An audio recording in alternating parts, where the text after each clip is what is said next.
I think it's very powerful for the Earth I do and too. humanity when there's a group of people doing that with this purpose of transforming the direction where we're headed, Right. which is very disastrous, into a very positive direction. And that all happens first in consciousness. And the higher someone's state of consciousness is, the more powerful the change happens. But they've done studies, like Dr. John at the Princeton Engineering Anomalies Research Lab, the PEAR Lab at Princeton University.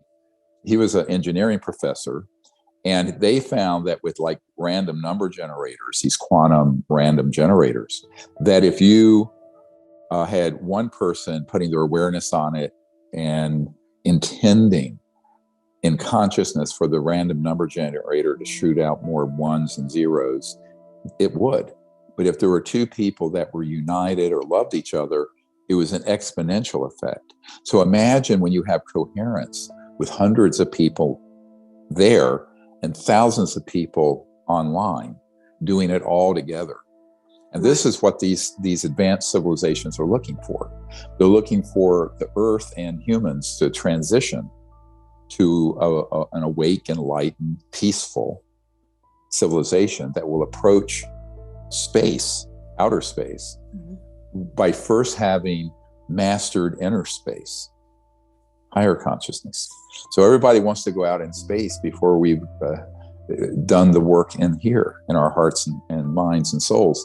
And that is really a very important point. It's the reason why these ETs have such concern since the 40s, when we started detonating hydrogen bombs, atomic bombs, which tears the fabric of the cosmos, sends out electromagnetic pulses that are beyond the speed of light, disrupts interstellar communication and travel. That's why after the atomic bomb, that's why all these UFO events started happening around all our nuclear facilities. And the Roswell event, people forget the Roswell base, the Roswell Army Air Base, was the only place on Earth in 1947 that had operational atomic bombs. It wasn't by some accident that happened. They were downed by electromagnetic directional energy weapons, primitive ones for 1947 compared to what we have now. But that was not a coincidence. And similarly, all through history, since the 40s to now, not only here, but the Soviet Union, Russia, China, France, England, nuclear armed ships on the ocean. In fact, I just heard from a Navy guy who was on a nuclear armed ship that had a ET visitation because of their concern about these weapons. Now, of course, the spin meisters in the intelligence community and the UFO community have spun that as an invasion from the aliens and a threat to our national security. That's not true. I mean, obviously, if they wanted to turn all those systems off, they'd turn them off tomorrow. It's because they're concerned about us being out of control and violent to the point that we could destroy Earth, but also we are a threat to other worlds out there at this point. Absolutely. With the technologies we have that are beyond the speed of light. You know, as Ben Rich, who is the head of the Lockheed Skunk Works, said, we already have the means to take ET home, quote unquote. He said that. So, and he knew what he was talking about. Trillions of dollars in beyond black budget funding, and some of the brightest minds in the world that they recruit out of high school and college working on these systems. Right. You have some serious payoffs. Unfortunately, they're in the hands of the worst criminal enterprise the Earth has ever seen. And those are the folks keeping this secret, which means even more that so let me frame this another way about what we're doing out in Arizona, September 16th, 18th, 17th, 18th. There has to be another countervailing force that's positive. Yes. Another type of energy coming from humans besides all this fear-mongering and saber rattling and taking everything as a paranoid military threat. And these civilizations have been waiting. I actually say they've been knocking on our front door, back door, basement door for 80 years, since the 40s, waiting for humans to answer properly. But the UN isn't doing this. The foreign ministries aren't. The State Department isn't. So that's why a private group, a public group but private in the sense it's not part of any government, is so important. A non-governmental organization, which is what we are, because that is exactly how change happens in the world. And by doing it, when you understand the multiplier effect of a group of people in meditation and coherence. I know that last time we did this in Arizona in April at the Wecopa Native American facility, there was those meditations in the evenings. There was such coherence and silence, and everyone could feel the effect that was having on not only that's where we were, but beyond. Because remember, the conscious field isn't limited by space and time. It affects everything. That's the power of non-locality, as it's called, or entanglement. And so, understanding those principles, which we'll go into a great deal over the course of the weekend, and then practicing them, that's what we want people to leave with that experience. That's going to be picked up by the civilizations from other star systems. Right. Because their technologies and their awareness are not looking through the Webb telescope. I mean, their technologies are beyond the speed of light, beyond just 3D dimension, right? Right. 3 dimensions. And so, that's going to be sensed and known, and it actually resonates, and it actually then attracts these civilizations to interact with a group that's peaceful, coherent, enlightened, and are safe. Because a group like that is not giving off the energy of fear and violence, right? No, they're giving off the intention of friendly, peaceful contact. Mm-hmm. This is why when people say, "Oh, you're going to do a sky watch," I go, "No. We're not. This is way beyond going out and just looking at the sky. Yeah. This is actively becoming part of the cosmic mind, and then doing it specific." And of course, what I recommend also to people listening is to get the CE5 Contact app. It's actually right now number 4 in the world on educational apps on the iTunes store, App Store. And because that has an entire training program. So if you go through that before you come in September, then you're going to be much more prepared and more powerful. You will be a more powerful ambassador. We call that whole program Ambassadors to the Universe, that we're citizen ambassadors from Earth. And this is what I want, like training people to think of themselves this way, as the sort of liaison and emissaries from the Earth in peace to these other civilizations, all of them. And that has a very powerful effect because honestly, until we founded the CE5 Contact movement in 1990, nobody was doing that on a global scale. So I think it's really important that the ET see humans finally, after all these years, doing something meaningful and enlightened. Right. Now switching, a little bit to another issue here. I've been spending every week. I've been going into Washington D.C. and taking meetings, and I have some very important news. There are both a Senate and a House bill that will be part of the Defense Authorization Act that goes through this fall that provides explicit, specific whistleblower and protection and release, or a vehicle for witnesses who in the military or contracting world or intelligence world who've been involved in these covert UFO programs to legally share their information.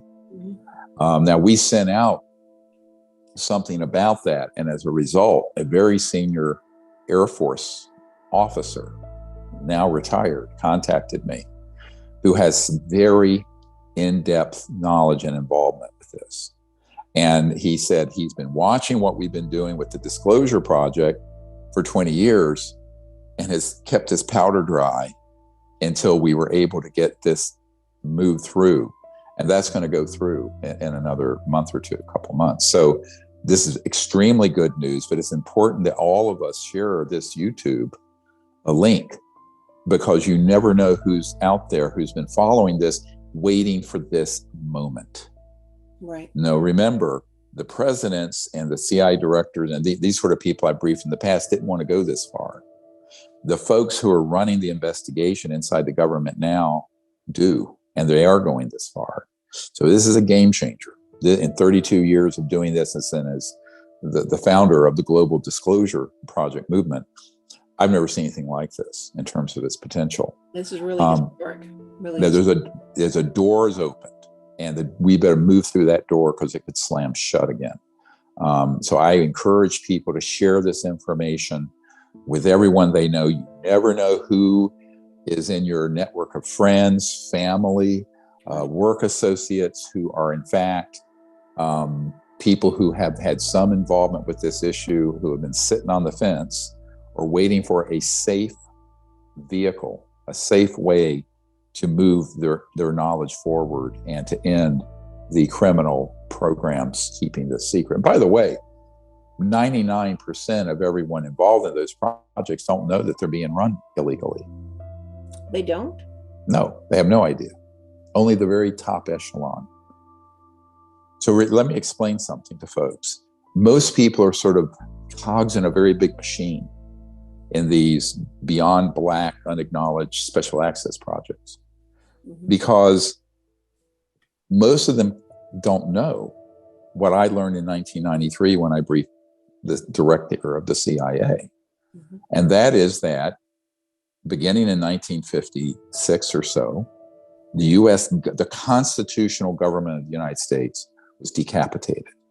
President, senior folks were actually being deceived and moved out of an organization that arrogated to itself the right to work on this issue, but not inform the constitutional leaders in the White House or the Congress. So those projects went completely rogue, let's say, in the late 50s. This is why Eisenhower in 1961, when he left office, said, beware the military-industrial complex. Now, the very good news is that there are extremely senior people now in the U.S. government that we've given actionable intelligence to, who now know that that is true and not some, subculture conspiracy theory nonsense. So they know for a fact it's true, but the implications of it, obviously, are there are people who have worked for a period of time or episodically, or maybe they had an incidental event that they saw.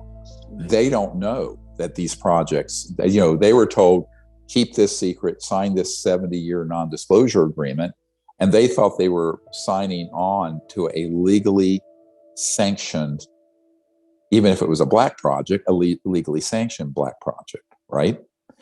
Now, I've been meeting with people who manage the black budget of the United States who denied access to these projects. That's more proof of what I said in the 90s after briefing the CIA director and after I briefed the head of intelligence for the Joint Chiefs of Staff, Admiral Wilson, and the head of the Defense Intelligence Agency, on and on and on, and members of the Senate Intelligence Committee, even in the 90s. They all said, look, we know nothing about this. So there's no way those projects are being run legally if the president, the CIA director, the Secretary of Defense, the people in charge at the Pentagon at that level can't get access to and are threatened. Admiral Wilson admitted he was threatened with demotion, and he told me worse if he kept pushing on it. There's a former member of Congress who at the time was a member of Congress that I briefed. I found out about 2 months ago, that a couple of guys showed up and threatened to kill him and his family if he pursued this any further.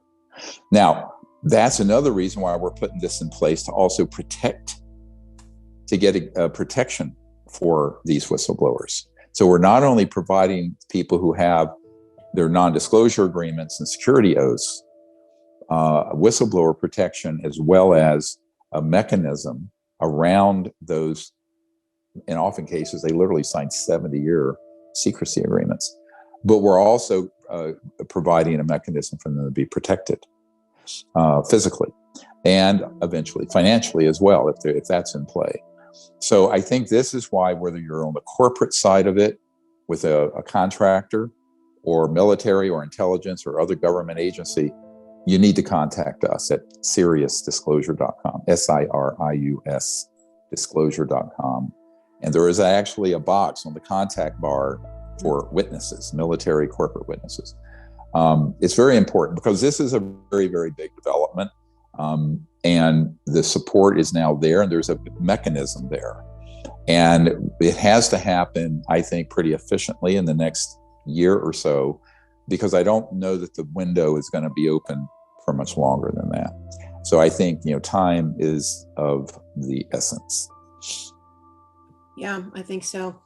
And that's huge news. I mean, that's so much different than what it's been in the past. Oh yeah, there's nothing like it. I mean, I'm in DC every week and have been for decades, and I've never, this is by far the most promising movement forward. And by the way, it's totally separate from that office at the Pentagon, or that sort of dog and pony so clueless open hearings that happened a couple months ago that were frankly a charade.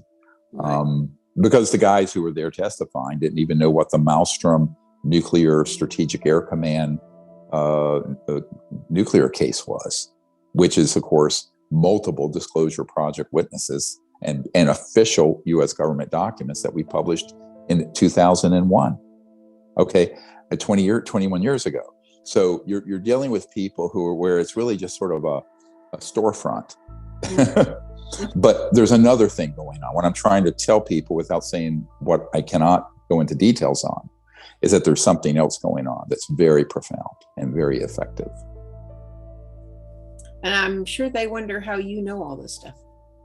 Well, look, it's 32 years of hard work and over 1,000 or more top secret guys who give me information, documents, facilities, project code names, the locations of underground work areas, on and on and on and on. And I'm conveying all of that to these people, every shred of it. It's a process. Yeah, we're in the process of getting my archive properly digitally scanned and organized so that it can be put into a massive archive for these folks.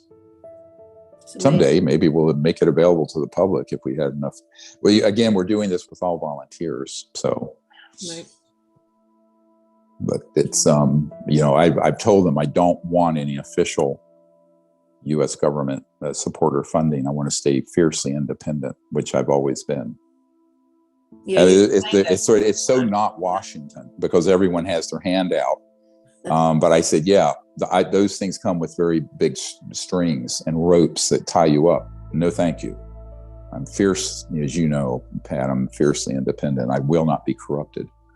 I walked away from the head of General Stubblebine offered me $2 billion. He was the head of Army Intelligence and the Special Forces in 1992. And he offered me personally $2 billion to betray what we're doing. I said, no, thank you. So I think that this is something that people have to understand, the kinds of threats that are scary and bribes that are substantial that have corrupted this process since the late 1950s.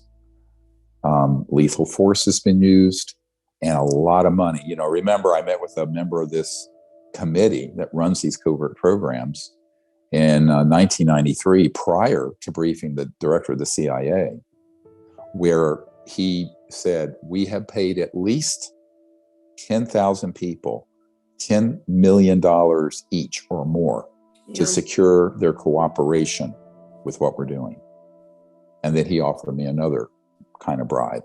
So I think that that's real. It's outrageous. But look, a lot of people for that kind of money will say, oh yeah, sure, great. They'd sell their grandmother under the bus for that. Or if they're threat, this is why I tell people the currency that matters in this is integrity, honesty, courage, perseverance. These people I'm working with in DC, they have all that. We've gone round and round. So they're going the distance, and they're very courageous people. Glad to hear that, yeah. Yeah, but they're not just they're not the political class, lawyer class of, kind of nancing around folks. These are people who've done special operations. They've done very courageous things. They understand the risks. They have the ability to go the distance legally now.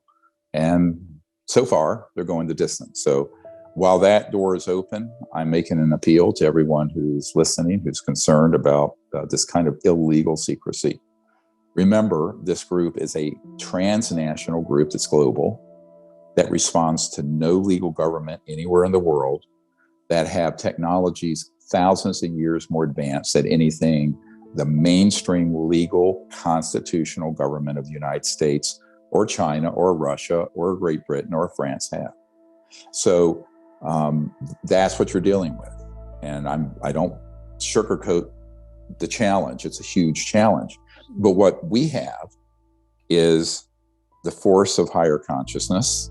This is why I ask people, when we do this WeCoPA event in Arizona, in outside Phoenix in September, I will lead people through a meditation where we put our awareness on all those facilities and all those organizations and see a different energy entering their hearts and minds to cooperate with moving this forward into a nonviolent change. So that's very important. The power of meditation and prayer. You have to work on, I think, many dimensions. Absolutely. And I get a lot of people say, why don't you just stick with disclosure things? Why don't you just stick with the CEP? I said, no, it's all part and parcel. Mm-hmm. Now I have another exciting announcement. This will be the last one. We just started last week the organization and production of the next huge feature film, The Lost Century. And it's going to be an expose of 100 years or more of exotic, amazing, free energy, zero-point energy, anti-gravity technology.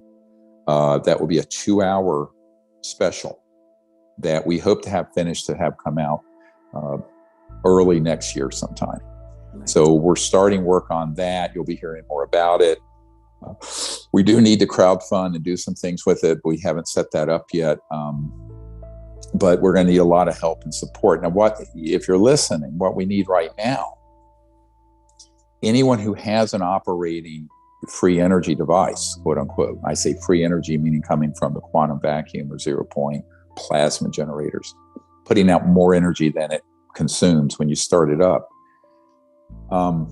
they need to contact us immediately, because we're going to get 1 billion to 2 billion people to see this. We're going to use all the big influencers and a lot of the celebrities interested in this will get behind it. Secondly, we need to have people who have collected archives of past inventions that have been suppressed, mm-hmm. and that have been tested and have validity, not just some rumor of something. We need that because we want to feature the top 10 of those in this 2-hour documentary. So anyone who has that information, who's been researching this, please get that to us immediately, because we're actually collecting all that now. And in September, early October, we're going to do all the interviews with people, and then be in post-production October, November, December. And then this will be ready to hand off to whatever distributor to get it out to the public for 2023. So we're on a very tight, fast timeline. Of course, anyone who's worked with me knows that I don't know how to work any other way. But we need help with that. So people listening, if you can help us, please don't write us with just rumors or nonsense. We need very, scientific, legitimate things. And we're not interested, by the way, in someone who has an idea about something. We have thousands of pages of people's theoretical ideas. We're not interested in theories. We're not interested in someone's idea. Only something operational right now that can be run, or very solid evidence of not only the existence of previous ones, but also their suppression. How were they suppressed? Were the people killed? Was it confiscated? Was the National Security Act abused and national security orders? Were their patents confiscated? All these techniques have been used in the past, and we want to feature the ones that have the strongest evidence, not just rumors, Right. but the strongest evidence for it. Because the public, think about it, the public's like they have with the UFO issue. Where's the evidence? That's why we did the Disclosure Project and put 110 top secret witness testimonies together and all the documents. So we have to do the same thing with this, where we prove that this is not an urban myth, and that your Tesla automobile, instead of having 900 pounds of lithium-ion batteries, could have one this big, and then one of these generator motors, boom, and it runs, never has to be charged, never have to plug it in. Huge. Yeah, it's I big love change. the idea that you're going to do a CGI to show what would this world look like, because people do not have the ability to visualize what they know is what we see right now, and they can't imagine what the world would look like or how it would be. So and that's a huge problem. You know, I think part of what we're going to put, we're going to need some support for this, but we're going to have people who can do really good graphics and motion graphics, and to show what the Earth would look like in 10 years, 20 years, 100 years, 500 years, 1,000 years, because it's a complete, nothing looking back thousands of years could prepare anyone for what the world will look like in 50, when all this technology is put into peaceful use. It is a whole new world. And that's why I'm convinced the ET, when Colonel Corso said, "What's in it for me?" When the ET at White Sands in 1956 said, "Would you help us?" And he was very brash and admitted to us, he's, "Oh yeah, I was just like this young Air Force colonel." And the ET said, "A new world, if you can take it." It is a new world, beautiful.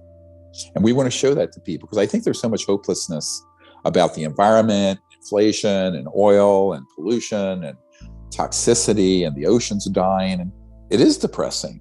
Sure. But that's not it. You have to know, you have to describe the problem, which we will do, but we also have to describe that we have a solution, and then prove it, and then show the world in the aftermath, because it has to become a publicly supported movement. Because let's face it, any inventor that has one of these devices, if you're listening, you're not going to be able to get this out through any conventional strategy that a normal technology would get out through. You're going to have 1 to 2 billion people know about it. You're going to have strategic security in place. You're going to have an enormous infrastructure around it, or it'll be squashed like a bug. And I tell people, thousands of these devices and inventions since before Tesla have come and gone. Why have they never gotten out into application? Because the collusion of corporate fascists and government interests that want to keep the world centrally controlled by certain types of people with the kind of money and power they have, those people do not go quietly into the night. They want to hold on to that power, even if it kills the biosphere and millions of people. You know, even if you don't believe in global climate change and warming, 5 million people or more a year die from just the particulate pollution in the air from coal and gas and pollution. And God knows how many from cancer, from all the toxicity that's in our food supply, water, ground, and air. So it's the number of people who died in the Holocaust happening every year just due to pollution. People don't think about this. Right. And never mind, there are 3 billion people on the planet that still don't have any means to cook their food with gas or electricity. They're cutting down old growth forests and wood. And there's what's called desertification, where this growth of deserts is happening because it's all being chopped down for subsistence. That's 3 billion people. That's nearly 30%. No, it's more than 30. It's more like 40%. Is it really more? It's more than 40% of the world's population. So, you know, when you're dealing with that kind of situation, you're not going to fix it with solar or wind. And you're not going to fix it by just drilling more oil and gas and coal. So what the points we're going to make is that both sides are right and wrong. The people advocating more oil and gas, in the sense, are correct that the current technology that people know about won't replace the power grid in the United States. I think the whole world could run about 75 seconds, it's estimated, on the amount of battery storage that you need for wind and solar that we currently have on the earth. 75 seconds. It just is too little, and it's going to be too little too late. But it's also not an answer to just keep dredging up oil, gas, and coal, even if we have hundreds of years of supply, because it's poisoning the planet. Right. So both sides have, and here's the thing, always remember, when both sides are right and wrong in different aspects, but of course, in a polarized world, nobody thinks this way anymore. Both are missing something. What is this other ingredient being missed? It's these technologies that have been kept secret. That's the solution. And that's why the lost century, and the subcaption to it is, and how to retrieve it. So the lost century and how to retrieve it. That is such an important thing for the public to know about, because it's not as simple as an inventor saying, oh, I have a new energy thing and the world's going to beat a path to your door. Before the world's going to know about it, you're going to be killed, or you're going to be offered $100 million and be rich. It's not going to get out to the public. We have to develop a strategy where 1 billion, 2 billion people know about it, understand it, and get behind the support socially to move it forward. That's how change happens, when you're dealing with a asymmetric, powerful group of folks who are a very small number of people, a thousandth of 1% of the public, not the 1%, but who have outsized power and are willing to use force to maintain that power. To change that, I mean, this is real power to the people here. Right. To change that, you have to have a totally different way of thinking. And that's what we want to present. And we're going to need help with that. So, it seems, looking back in the history, some of the largest changes socially that helped our world have really come from a grassroots program from people. I mean, it's always everything. It's been everything. Right. Yep. No big change that's happened in human history has come from the people at the top of the pyramid. Right. Because they're at the top. They don't want to see that change. Right. Right. Think about it. Think about the power dynamic. Right. So it comes from the base of that pyramid, us, those sort of ordinary people like you and me. And I put myself squarely in that category. I mean, having grown up very poor in the South and with no privilege and no access to anything, I think people have to view themselves as, however, how would Martin Luther King or Gandhi or any past movement that's led to great advancements in science or thought or society happen if we had waited for the king or the emperor or whoever was at the top to do it? It would have never, ever, ever happened. Never. So that's what we live in a time where, because of the internet and social media and smartphones and all that, I think people and TV become more and more passive. And we have to develop an activist base for not only CE5 contact, to make contact peacefully with these other civilizations, but to also do disclosure, which is what we're doing. And then the third part of this triangle, our logo is these 3 circles, makes an equilateral triangle. That third one is the energy, the technologies and new energy systems that will run the planet indefinitely, with no pollution and without poverty. And therefore, eventually, if you solve the social justice poverty issues, you can eventually have a foundation for lasting peace. And without peace, there is no future, because the technologies, once you get to the nuclear threshold, are such that without peace, you're facing every decade or two a situation like we have now, where Russia's threatening to send nuclear weapons to America if we support Ukraine, all this kind of stuff. So this sort of thinking is not sustainable once you go past machine guns and tanks and conventional bombs, because such an event would be the end of life on Earth. So I think we have to develop a civilization where it's a totally different consciousness first, a set of values, but also the technologies go with it. It's not going to help the Earth if everyone's sitting in enlightenment in a cave and we're all still using oil and gas and coal to have air conditioning and run our cars and heat our houses and manufacture things.